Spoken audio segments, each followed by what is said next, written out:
Pessoal, então bom dia. A gente vai começar a unidade sobre hermenêutica jurídica.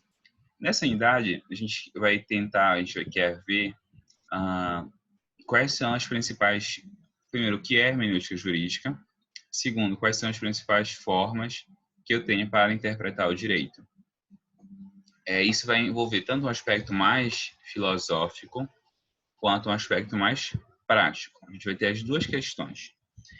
A hermenêutica jurídica em si ela é uma matéria muito grande, uma matéria muito extensa. Eu vou fazer aqui uma pequena condensação sobre a hermenêutica e aí a gente vai tentar, né, a partir dessa pequena condensação, né, desse pequeno resumo, compreender melhor o que é hermenêutica jurídica, como a gente interpreta o direito, quais são os desafios da interpretação do direito, e assim por diante, tá bom? Primeira grande pergunta, gente. O que é hermenêutica jurídica?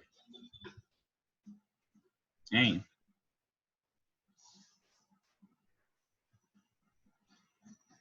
O que é hermenêutica jurídica?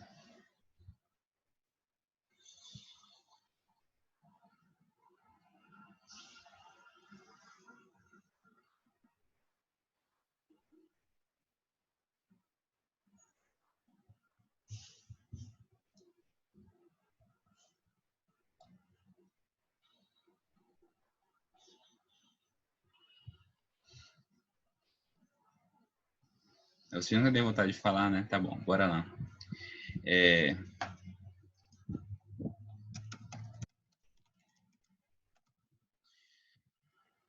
A comunicação em geral se dá por meio da linguagem.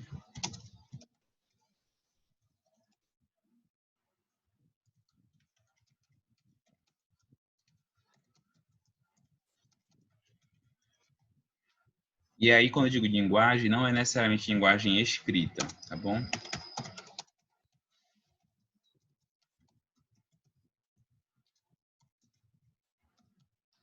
Quando eu digo assim que a comunicação em geral se dá por meio da linguagem, significa que toda vez que eu tento passar uma mensagem a alguém, essa pessoa vai precisar tentar compreender essa mensagem e tentar, a partir dessa compreensão da mensagem, tomar uma atitude ou dar uma resposta, algo do tipo.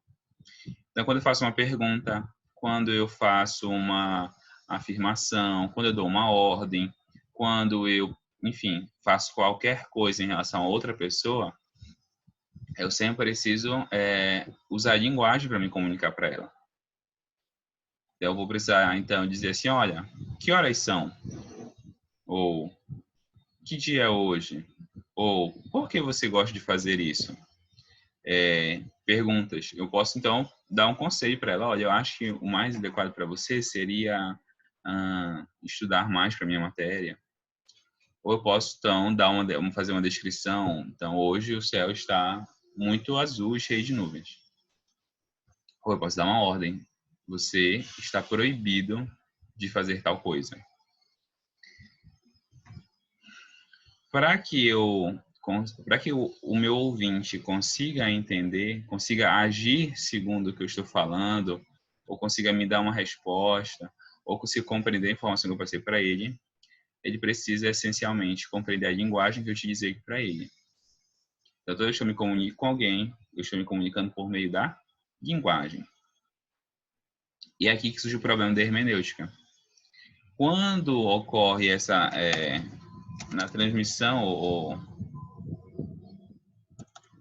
a comunicação por meio da linguagem, sempre existirão dificuldades.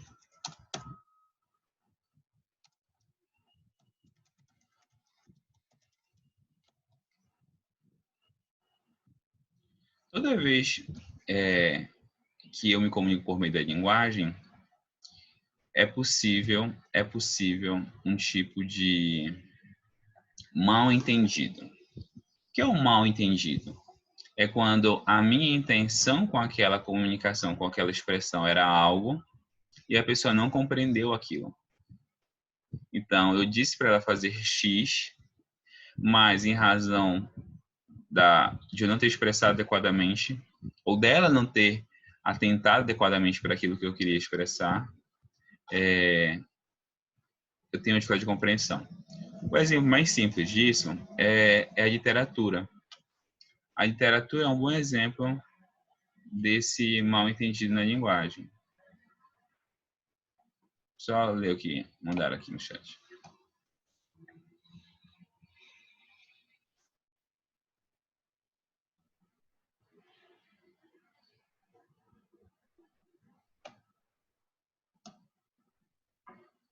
Isso, Tainá. Eu vou explicar exatamente isso, esse ponto que você colocou aqui. Então, começando pela linguagem, depois a gente vai chegar nos outros elementos. Então, olha só, hermenêutica não é uma coisa só do direito, tá bom? A hermenêutica jurídica é do direito, mas não é só ela que existe, tá bom?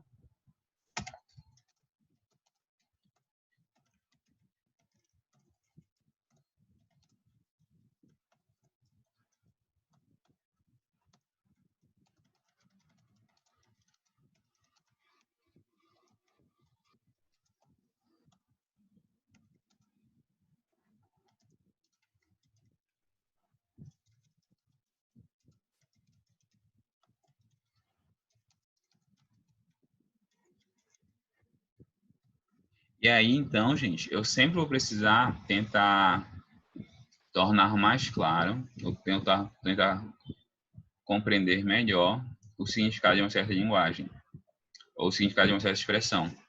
Então, eu vou sempre tentar tornar nítido, mais nítido, aquilo que o emissor da linguagem tentou, da mensagem, melhor dizendo, que o emissor da mensagem tentou apresentar. Então, de novo, vamos pegar um exemplo mais simples.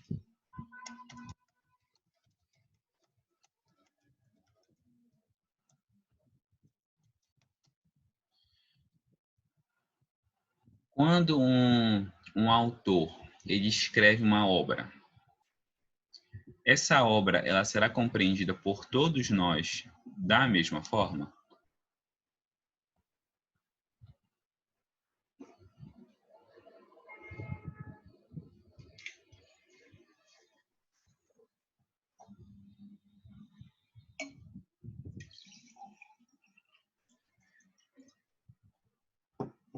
Não. Aliás, as obras assim, por excelência, né, as grandes obras, elas possuem grandes controvérsias interpretativas. Então, por exemplo, na literatura brasileira, Machado de Assis. Machado de Assis, ele é um grande escritor, ele é um grande autor exatamente por isso. Porque as obras dele podem ser percebidas a partir de diversos vieses. Então, ele ele escreveu, a linguagem, a letra, a literalidade não muda,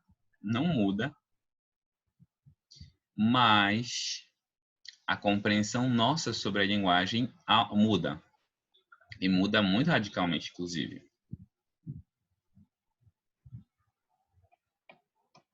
Então, embora as obras literárias sejam a mesma ao longo do tempo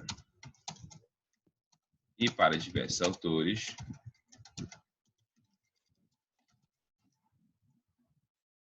esse é o exemplo clássico. Renan traz um exemplo aqui, no caso de Dom Casmurro. É, a gente sempre fica naquela dúvida, e aí, Capitu traiu, Capitu não traiu, Bentinho, como é que fica? Por que isso?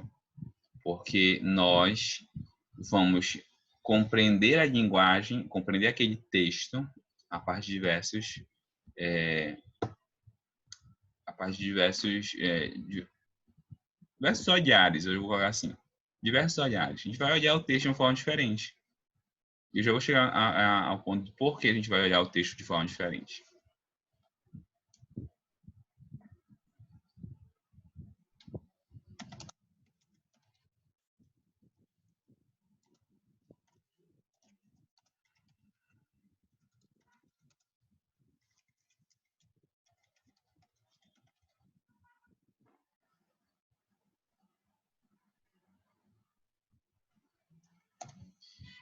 Bem, para ajudar nesse esclarecimento, a gente tem a hermenêutica.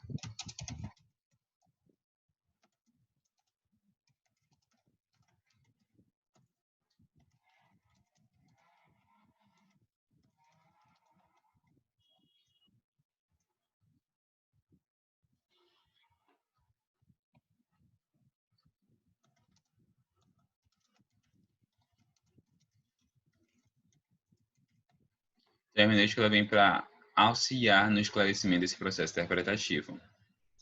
A minha pergunta: a hermenêutica ela é apenas a jurídica?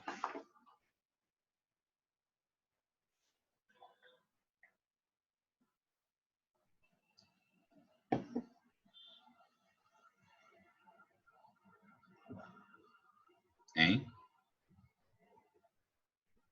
A hermenêutica, ou seja, essa disciplina para ajudar a compreender o texto ou a linguagem, ela é só a jurídica? Resposta: não.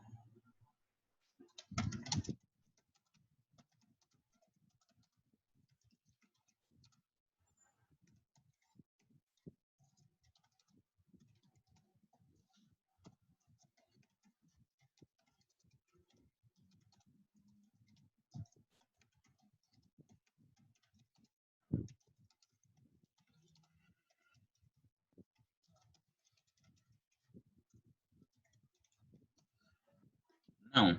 Toda matéria que lida essencialmente com a linguagem precisa da hermenêutica. Toda. E aí que a gente vai, eu vou dar para vocês 3 casos. Hermenêutica jurídica, que é a interpretação dos textos jurídicos, tá bom?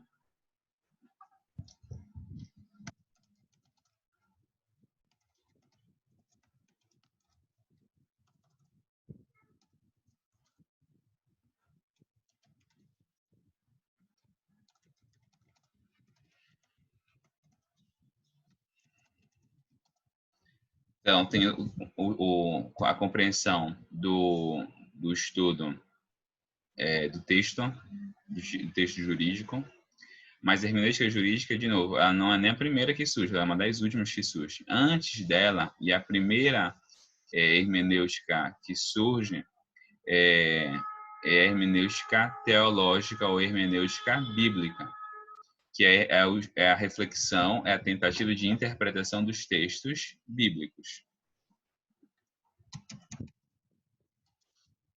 Essa é a mais antiga. A hermenêutica bíblica surge na Idade Média, na tentativa de compreensão dos textos.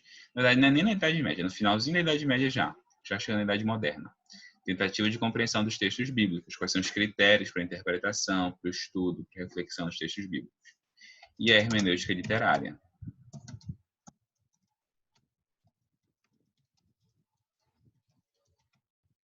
Ok? Que é o estudo dos textos literários. Vamos, Tainá, vamos estudar todos esses métodos. Gramatical, lógico, sistemático, histórico, sociológico, teleológico, axiológico.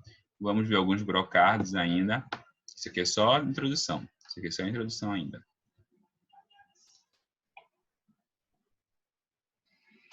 Ficou claro até aqui? Está ficando claro até aqui? Beleza. Olha só. Hermenêutica remete ao quê, gente? Remete à interpretação. Eu digo assim, a palavra hermenêutica. Eu até comentei com vocês há umas aulas atrás. O que é que significava hermenêutica?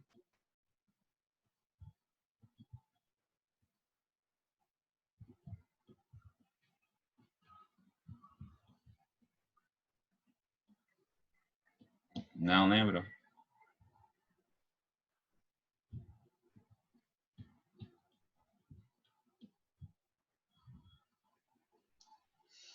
Olha só.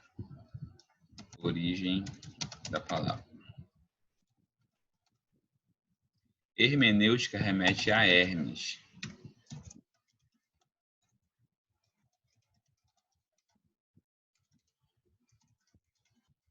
Agora vem a pergunta. Quem foi Hermes?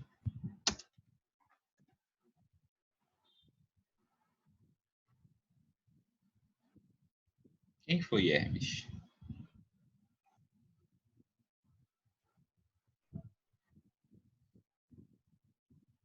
Um mensageiro. Ele fazia o que, Mateus, especificamente?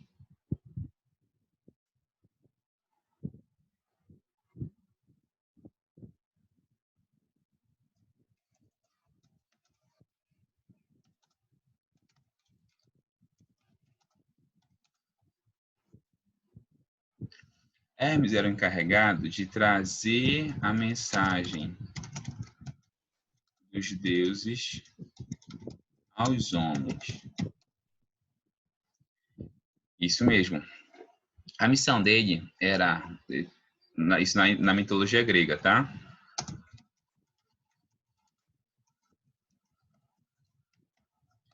A missão dele era ouvir o que os deuses tinham a falar, compreender a mensagem dos deuses, assimilar essa mensagem dos deuses e expressar essa mensagem dos deuses aos homens. Essa aqui, a gente vai dizer, é a tarefa do intérprete por excelência. O que é que o intérprete faz? Ele consulta o texto, ele analisa e compreende o texto, e uma vez compreendido o texto, ele vai lá e expressa ao ouvinte o que aquele texto significa. Essa é a tarefa do intérprete. Por isso que a hermenêutica, a gente vai dizer, é a arte da interpretação. Em síntese, né?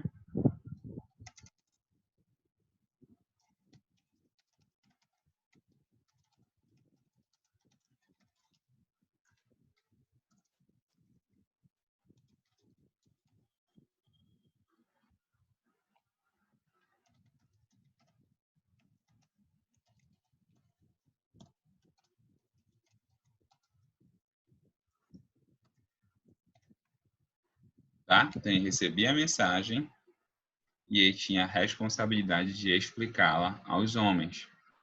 Essa é a tarefa do intérprete, gente. É isso que a gente está tentando fazer aqui. A gente vai tentar ler os textos jurídicos e saber como eu faço para estudá-los, como eu faço para compreendê-los.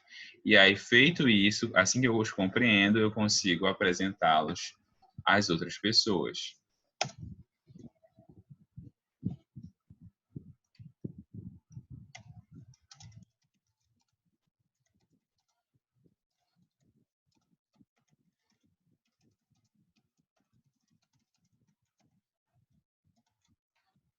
Então, essa atividade ela é o exemplo clássico do ofício do intérprete.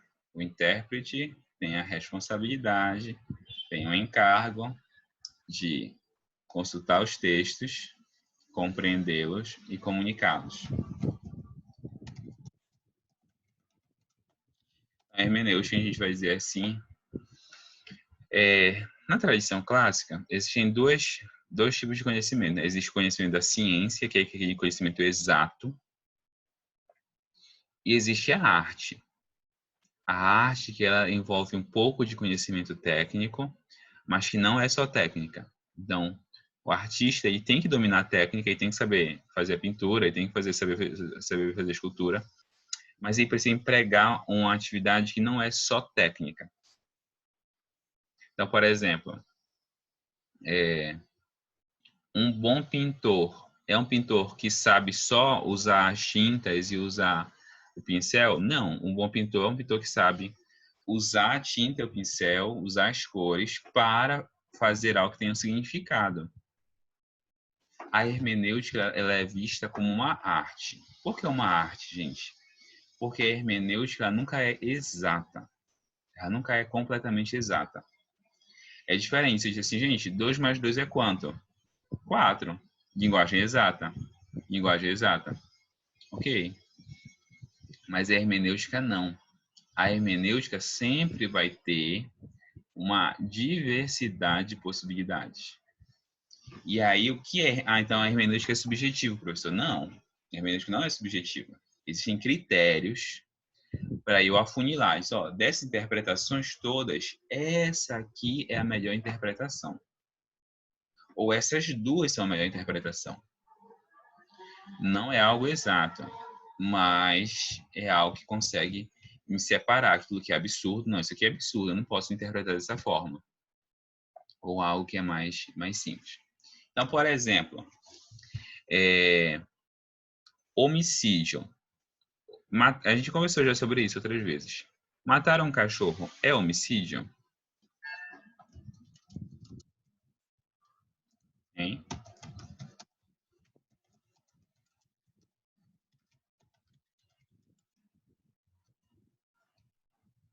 O que é homicídio então, Tainá?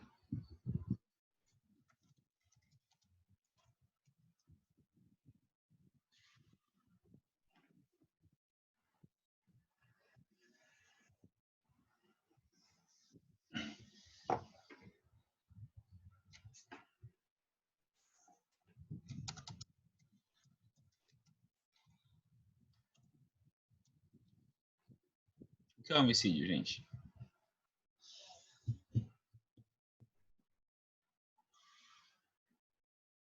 Isso, é a destruição voluntária. É voluntária, Tainá, não pode ser involuntária. É a destruição voluntária da vida de um ser humano. Por que eu estou dizendo isso? Porque no Código Penal não está dizendo que é matar um ser humano. Diz assim, matar alguém. Eu posso incluir no conceito de alguém um, um animal? Matar alguém. Matar um animal é matar alguém? Já que não está dizendo que é um ser humano?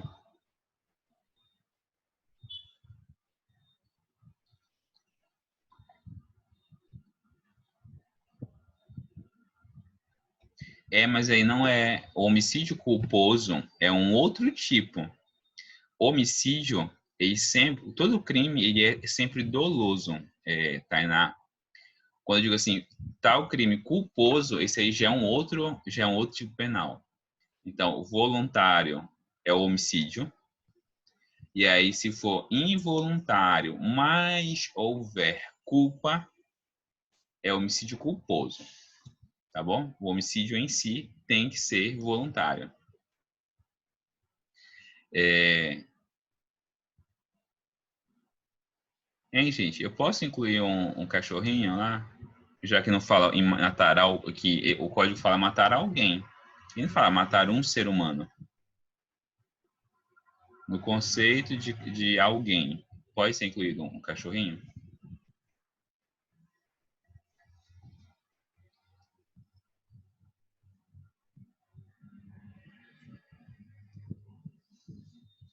Não, gente. Por que não? Aí a gente vai usar alguns critérios que a Tainá citou ainda há pouco. A gente vai recorrer a alguns métodos para interpretar o que é alguém. E aí, dois, vão dizer que o cachorro não pode ser inserido aí. Porque é, textualmente ou gramaticalmente, alguém é um ser humano. Um cachorro não é alguém, um cachorro é algo. Alguém é uma pessoa, algo é uma coisa. E um cachorro é uma coisa juridicamente. Então, matar alguém é matar um ser humano e não matar uma coisa.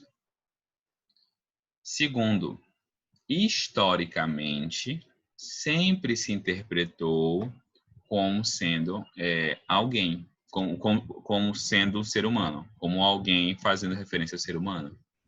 Então, ao longo do tempo, a interpretação mais usada, a interpretação sempre utilizada foi que matar alguém era matar um ser humano. Ok?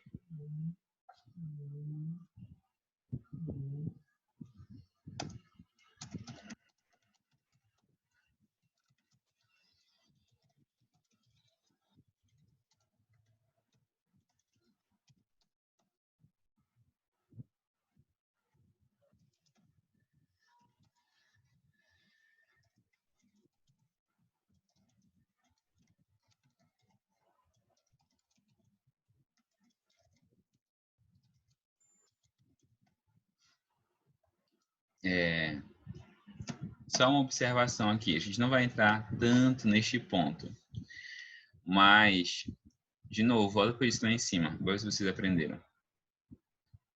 A hermenêutica, ela só interpreta textos escritos?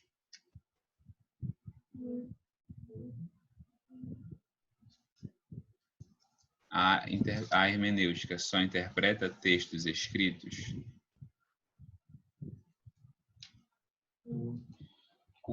O que não... O que, não sendo um texto escrito, me dê um exemplo, né? Pode ser sujeito à interpretação? O que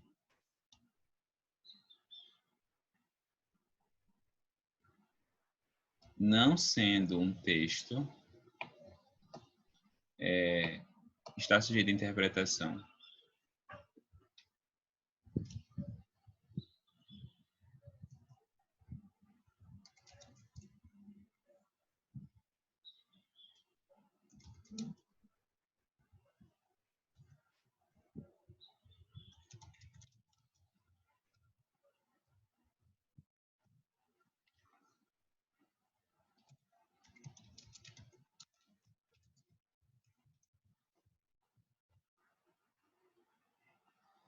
A cultura, muito bom, muito bom. A cultura, ela está sujeita à interpretação. Excelente, excelente exemplo, Dena. Eu ia usar o exemplo da obra de arte. A obra de arte é um bom exemplo disso. Então, olha só. Esse aqui esse aqui é um quadro conhecido por causa disso. Ceci n'est pas un pipe. Isso aqui não é um cachimbo. Então, você tem uma foto não, um quadro, né? E aí, que parece ser um cachimbo, e aí embaixo está escrito, ceci n'est pas un pipe. Isso não é um cachimbo. Mas você fica assim, mas como não é um cachimbo? Claro que isso é um cachimbo. E aí os apreciadores de arte vão tentar interpretar o que é que significa isso. O que é que significa essa obra de arte? Não é um cachimbo, é o quê, então? Então, a cultura, sim, uma obra de arte. Tudo aquilo que expressa a linguagem, que gera a comunicação, tudo, gente, é linguagem. Berrante. Olha só, não sei se é possível, não. De repente, não, acho que não. Talvez, não sei. Olha só, tudo aquilo que expressa a comunicação é linguagem. Tem um autor, eu não vou entrar aqui em muitos autores, porque para não alongar muito, mas assim, tem um autor que vai dizer assim, tudo é texto. Tudo é texto. Tudo aquilo que está na sociedade que gera comunicação é texto. Se é texto, está sujeito à linguagem. Para Robles, por exemplo, tudo que gera comunicação é texto. Portanto, sujeito à interpretação. Claro até aqui, gente? Ou não? Espero que sim. Vai acabar o tempo dessa aula. 9h15 a gente volta, tá bom? 9h15 9h16, que dá 5 minutos certinho, para vocês tomarem café e voltarem.